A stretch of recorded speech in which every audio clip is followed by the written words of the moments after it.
Hello, and thank you for joining us today for Canyon Professional Development's webinar focused on early childhood reading. Lee, I'm so excited to have you here today. Likewise. Yes, thank you. Lee is a former teacher and superintendent. He is an international speaker and the author of many successful books. I'd like to set the stage today by starting off with a quote by Lee himself. Learning to read should be so painless, children forget how they learned to read, but stories are so powerful they remember for life. Yes, Lee? that's true. Many times the stories are not worth remembering, but the pain that it took to learn to read is remembered. That's backwards.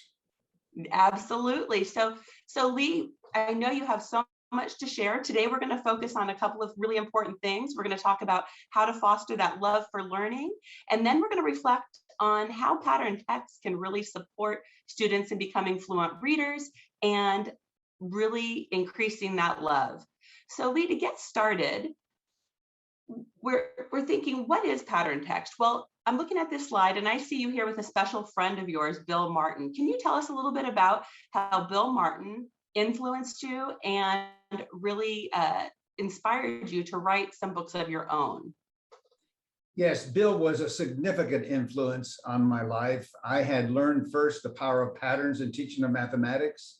And then when I met Bill and he talked about the role of patterns in learning to read and learning to write, I was in awe.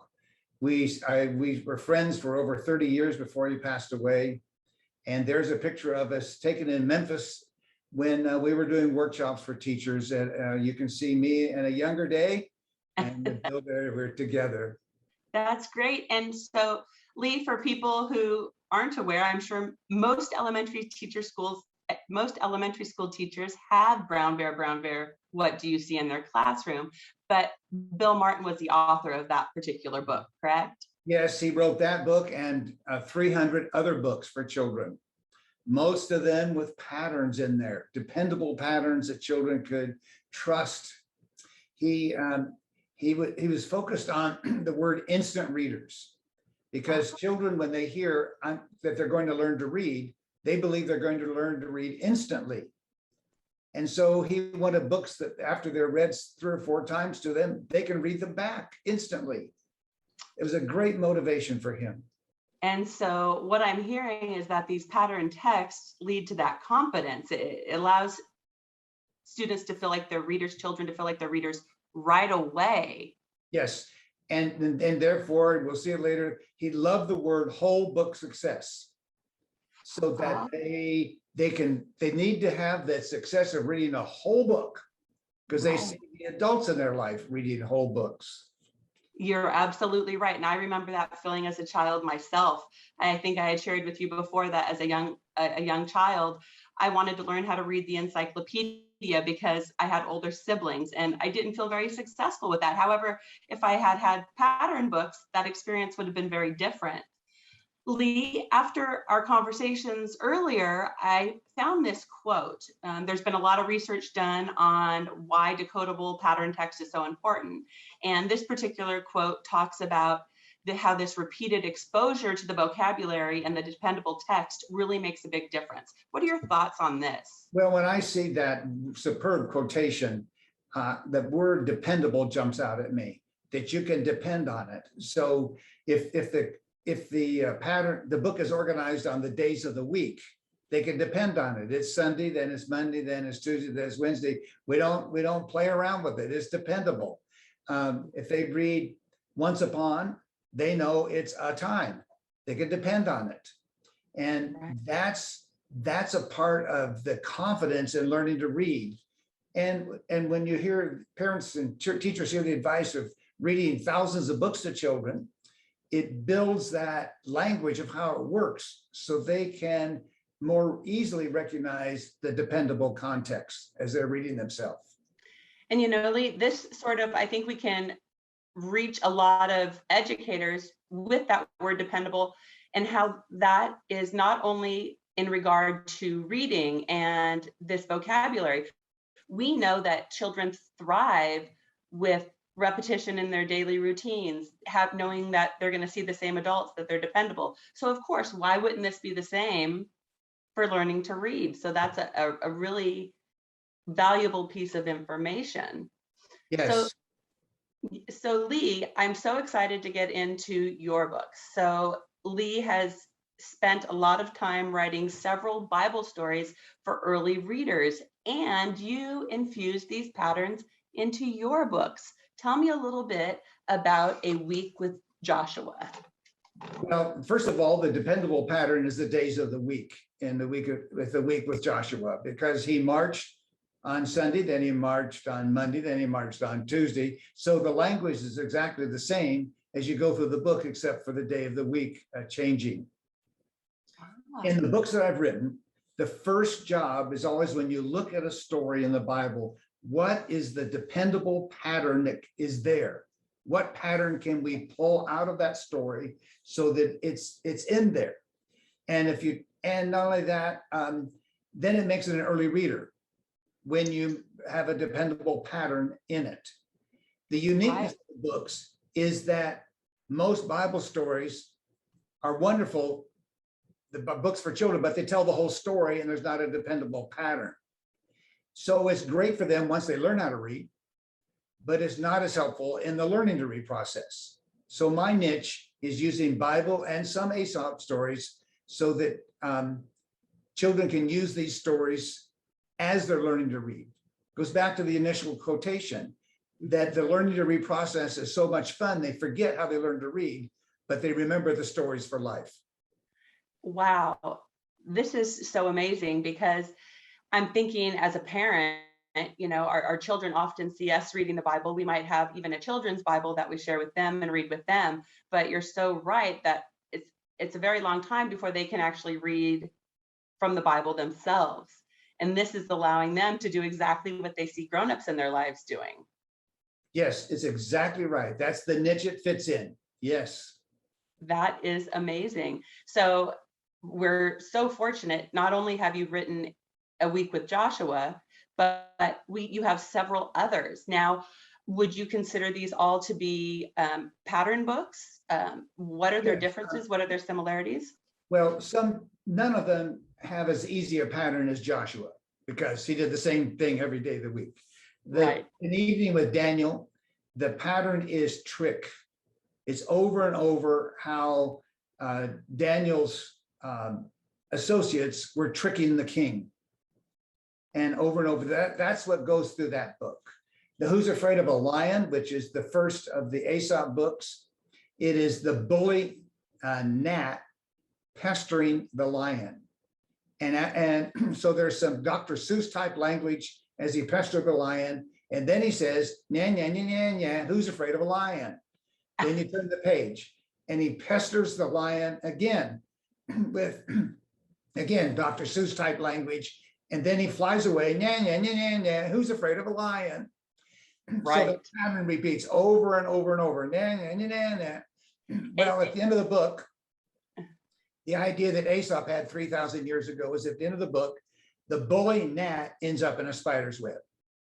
Ah, okay. Okay.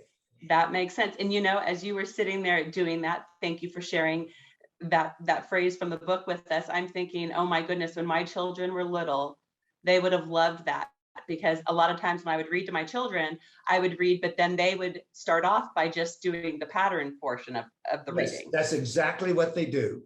The very long day with Elijah, it's in the Bible. Elijah teased the Baal prophets because they were afraid of their false god Baal for fire, and no fire came. So Elijah said, well, Baal must be on vacation. So the Baal prophets prayed louder. Right. No. Elijah teased, well, Baal must be on the toilet. The Baal prophets prayed louder. No fire. So you see, there's the pattern. It's in all of them. And what I'm hearing you say is that it's not necessarily a pattern with just rhyming sounds on every page, but a pattern infused within the story, so that they're remembering the context of the story, not just the final sound of a word, but the context of the story. Yes, it's in the context of the story. So Great. this is the most recent book, 5 Years Protecting Jesus. It follows the angels speaking to Joseph. So when we start with brown bear. So you can hear it. Brown bear, what do you see? I see the red bird looking at me. Well, this is angel, what did you tell Joseph? Wow. Take care of Mary and name the baby Jesus. And there, if you look at the bottom right on the screen, that is Joseph's workbench and Jesus written in Aramaic. Oh, wow. So it's all the way through. There's 4 times that angel spoke in a dream to Joseph. Right. And it goes through the whole story of them ending up in Nazareth, but a 5-year period of time. Right. The announcement from the pregnancy to the birth to leaving in the middle of the night because King Herod was looking to kill Jesus. And then after King Herod died 5 years later, or maybe 3 years later anyway, a whole 5-year period of time, then Joseph is told to return, but then he's told, don't go back to Bethlehem, go to Nazareth. It'll be safer there for Mary and Jesus. Wow. Okay. Leah, this is wonderful. And it's so funny because we started with the brown bear, and this book, I think, of yours has the biggest connection to that sort of pattern. And what perfect timing. We're almost into November. This is out just in time for the holiday Christmas season. I know I have to get this. I have a few other books, but how wonderful is this? Now, Lee, tell us, where can we get this book? Well, all of the books are available on Amazon. Okay. And other distributors also, Barnes and Noble and Walmart, but it's only online. So when you go onto Amazon and look, the easiest way is just look up Bible Stories by Lee Jenkins. There's other authors named Lee Jenkins, but you'll find them. You'll Perfect. That is great, Lee. So everybody, Amazon, Bible Stories by Lee Jenkins, nice, easy name to remember. So Lee, you know what? We have, a lot of educators out there who are going to be watching this, and they're going to have some questions. So we know that when we're teaching students to read, there's always the question about phonics. And we had a discussion about this, and you made some very valid points that phonics absolutely matters, but children can be so much more successful when you're introducing those phonics pieces within context. Share with me what you think. Well, first of all, I would say for a teacher, write down the phonics you want the children in your classroom to know by the end of the year. Mm-hmm. But there's no set sequence for teaching that phonics. Mm-hmm. So if I wrote a phonics book, then you would think what I put as the first sound to teach would be, the first sound in the book would be the first sound to teach. Well, no, it's because books have page 1, page 2, page 3, page 4. There is a sequence to the book, but that sequence is not, that's in the book, is not the sequence you have to teach it. Mm-hmm. So I'm going to teach within the context. And often we start with children's names. If their name is Samantha, they're going to clap the 3 syllables. They're going to look at the S sound and other words they might know that start with S, including other children in the room. Mm-hmm. And we're going to teach it within context. Right. The next point here is do not limit their interest. One of the best ways to teach phonics is ask children what word do they want to learn to read today. I picked up the words from 6 first grade classrooms where that was one of the learning centers, where their kids were asked, what word do you want to learn to read today? The teacher wrote it on a flashcard, wrote it in their book, and they had activities to do with that word. But I gathered up the words from 180 children, about 60 to 70 words per child over the course of a year. We classified them. Half of the words children want to learn to read are science. Wow. So it's so interesting because oftentimes as teachers in the classroom, we stick to more concrete words when we're introducing words to students like house, things in our environment, cars, things like that. But you're saying that science is what they're most interested in. Yes, it is their number one interest. 4 times more words asked for in science than in fantasy. Wow, that is very interesting. And And we all know, not only children, but as adults, if we're interested, we're more willing to take the time to learn, to be engaged in our learning. And by doing this, that's basically what's happening. Kiddos are excited, they're wanting to learn, they're wanting to build their vocabulary. One thing I was thinking, Lee, was that how you were talking about how not limiting their interest. So letting them write words and read words that aren't necessarily always age appropriate or grade level appropriate. But we're not going to tell students, you can't read this book about dinosaurs because these words are too big, right? We still want to There's no support such thing them. as words too big. No such Right. thing. That's a false idea that children can read one syllable words easier than two syllable or three syllable words. No, they can read the words they're interested in. Right. And its number of syllables has nothing to do with whether they can read it or not. Wow. And with this, so as your final point here, that with building their confidence and tapping into their interests with this repetition, we are going to build more fluent readers. Yes. So if you just think about their interest, they already start out interested in learning to read. We want to keep that interest. Right. So here is my research that John Hattie has labeled the Jenkins Curve. He's currently finishing up a book called Visible Learning for Parents. The Jenkins Curve will be in that book. And basically, I asked 3,000 teachers, what grade do you teach and what percent of your kids love school? Well, we're talking about the kindergarten, first, second grade right now. And so you can see the teachers say, by the end of second grade, we've lost 18% of the kids. They don't love school anymore. Wow. And much of that has to do with they don't feel good about reading. Right. So think about that. If we can keep the love of learning strong, Right. at the same time they learn to read, what a win is that? Right. That's huge. That is huge. That is huge. And it's so important to remember. And I think what you just said a second ago really hits home with me, because reading and English language arts is really my passion. And that's why we have all these laws out there where we're talking about how we have to make sure kiddos are reading by third grade, because, or feeling like competent readers, because if not, then that love for learning and their success decreases significantly year after year after year. And this really supports that they have that love and that eagerness to learn, but then it decreases if that motivation and that success isn't there. Yes, yes. And if you see your title up there is Will and Thrill, John Hattie gave us the triplets, skill, will, and thrill. So sometimes we're so focused on the skill of learning to read, we ignore the will to work hard and the thrill from the learning. It's all three. If we lose the will and their thrill, if we lose that, the skill is so hard because they don't care anymore. Absolutely. And I'm thinking of that and applying it to my own life. That is absolutely the truth. The skill is something that you strive for when you have that will and thrill. So why wouldn't that apply to reading with young children? So Lee, we had a great conversation about how pictures support reading fluency. And you can see this in your books, you can see this in Brown Bear, and many other books out there. Explain a little bit about this to us. I think this is so interesting.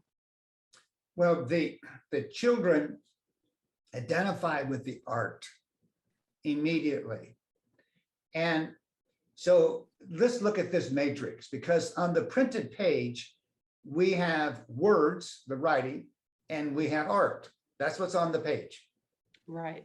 Now we have, where do we get the words and where do we get the art? Well, it's either from an adult or it's from the student. That's our choices. So there you have a 2x2 matrix.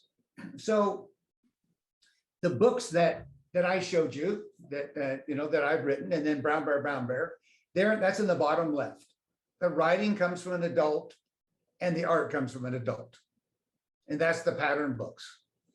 Okay, right. But if you look in the upper right, and that's nothing new to us, the writing can come from a child as well as the art. That means the children draw a picture and they write about it. Okay. And I should say, it's important for teachers to hear the art comes first and the writing comes second. It's not write your story, and if there's any time left over, you can draw. No, Oh, Lee, you know what? You just spoke my language, because as a teacher and working with teachers, that makes me cringe when teachers tell them that. I say, no, that's where they get to really express themselves. That's where they come up with their ideas. yes, When you think about working with kindergartners, we have them draw pictures and then label them, yes. right? While they're doing the art, if they know I'm going to write about this art when I'm done, the whole time they're doing the art, they're thinking about their story. Yep. Yes. Right. Okay. So that's in the upper right. Now let's look in the upper left. That's wordless books. You can go to the library and there's a whole bunch of wordless books out. Well, how does that help reading? The students tell you the words. You get sticky notes, one for every page. Get the largest you can find and ask the kid, tell me the words for this page. Then you go to the next page. Tell me the words for this page. Tell me the words for this page. Tell me the words for this page. And now you've got a book they can read because they wrote all the words. Right. And then you probably still have to read it to them several times because they don't remember it. But if they've got a good chance of reading the whole book because it's their language. Right. And you know what? When we're thinking about older kids, this sort of applies to when you do picture walks before you even read a story, where we try to encourage our kiddos to go through the pages, look at the art, and determine what it's going to be about, even though there are words on the page and they can possibly even read them. But we still encourage that. Yes, yes, absolutely, absolutely. Right. And then we look at the bottom right, and this is where the writing comes from an adult, but the art comes from a child. And for this, we take a song that in classrooms or at home, a song that the children know the words. And you write a sentence on each page, make a booklet out of it. This is a song booklet with this one sentence per page. Right. And so they've got the words, but there's no illustrations. So then you ask the child to illustrate it. So they know the first line, they illustrate it. Then they turn to page 2 and they can't read page 2. We're talking about kindergarten. So then they go back to the beginning because they know the whole song and they read in their mind, they go through the song. Oh, I know what page 2 is now. So they illustrate it. Then they come to page 3. They can't read it. So then they go back to the beginning and start with the song and they come to page 3. They know what that is. Right. Illustrate it. Right. That is so interesting. And, you know, when I first looked at it on this matrix, I was a little unsure about what that meant. And now that makes perfect sense. And it even takes me to kiddos when they're learning how to put things in ABC order, right? Yes. And they get to D and they're like, okay, does that come before or after E? And they have to go back to the beginning, A, B, C. And we often see them doing that. And that's sort of what they're doing here as well. That's exactly what they're doing. Yes. Wow, that is great. So as I'm looking at this matrix, and now I'm thinking back to the books. So we have all of your books. Not only do they have patterns, but they also have these great illustrations, this great artwork that's helping take them through the stories as well. Yes. And there's 4 artists I'm working with. 3 currently have books out. The 4th one's in work. But if you look at the left, A Day with Jesus, A Week with Joshua, and Who's Afraid of a Lion, that's Jim Chancellor. He's a cartoonist. So they love that. And A Day with Jesus, in Story of Zacchaeus, Zacchaeus is trying to get through the crowd. So he squeezes, he shoves, he elbows, he shoulders, all these actions trying to get through the crowd. Right. He gives up and then he runs and he climbs the tree and Jesus tells him to come down from the tree and Jesus forgives his sin and then he loves the people that he used to be elbowing and shouldering. Right. But it's a cartoon. It's a cartoon character. Right. The bottom left, that's my son, Todd. And he works mainly with stainless steel and bronze, but that's his watercolors because that's what he likes to get the emotions of the people out. He is currently working on two books. One is 2 Weeks with Paul, a shipwreck. And the other one is 8 Days with Thomas, the Easter story. Right. So, but he loves the watercolor to just make the people's expressions pop out.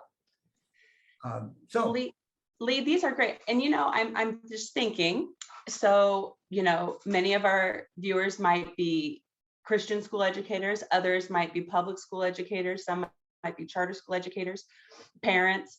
And I'm thinking, as a public school teacher, I might not have necessarily been able to utilize these books in the classroom, but as I got to know my families, if they came to me for recommendations where they could, for things that they could utilize at home with their kids, and I knew that this was something that was their lifestyle, they had a Christian faith, this would be something wonderful that I could share with them to support that reading at home as well. absolutely. And there are public schools that have the Christian books in the library. I mean, it's a Dewey Decimal System. They're there. Right. Well, that probably not in the classroom. Although I received a picture of a first grader in show and tell sharing the Joshua book in her public school classroom. So I love it. She was her favorite book, and she got to bring it to school and show and tell, which is common.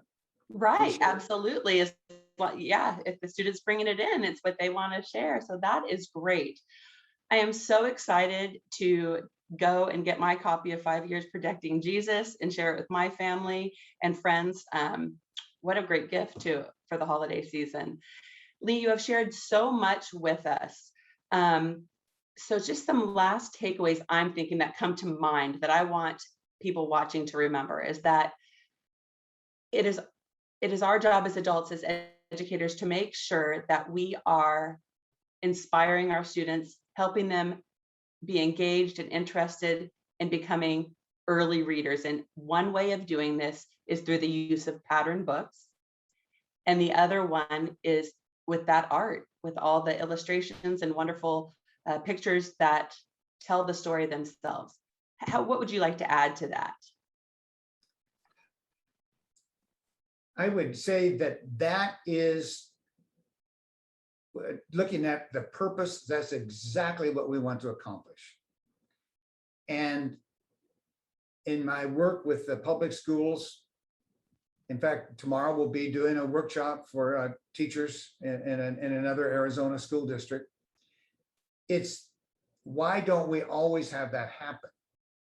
And there's some habits we inherited that get in the way. And so Mark Batterson wrote in his book, one of his books, it is twice as hard to unlearn as it is to learn. Okay.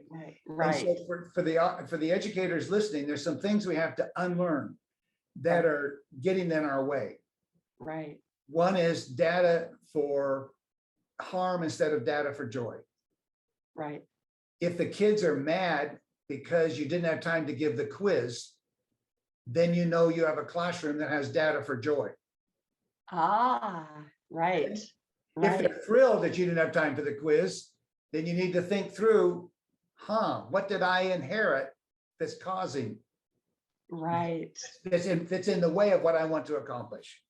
So we're going to say, everybody out there listening, take a good look at how you're supporting learning in the classroom and figure out ways that you can infuse these pattern books, wonderful illustrations and art to really engage students and to spark their interest. Absolutely, Carolyn. Absolutely. Well, Lee, you have definitely helped us achieve our why today. So our why is to empower, educate, and inspire our community so that they can take action to fulfill their purpose. And I think we have definitely done this today. People are going to walk away with lots of new information and a lot of great ideas to ponder. So I thank you so much for sharing your time with us. I know you're very busy and you have been so gracious in giving us your time and your ideas and your expertise. I hope you'll come back and join us again. I would like that, Carolyn. Great. And for those of you who don't know, we have a wonderful YouTube channel. You can go ahead and focus on that QR code and navigate yourself over to our YouTube channel where you can subscribe. You will find this recording and many, many others. We have over 250 free videos to help support teachers in the classroom, parents at home, administrators. So take a look. Once again, we thank you, Lee, for your help, and we are so grateful to all of our viewers, and we hope to see you again soon.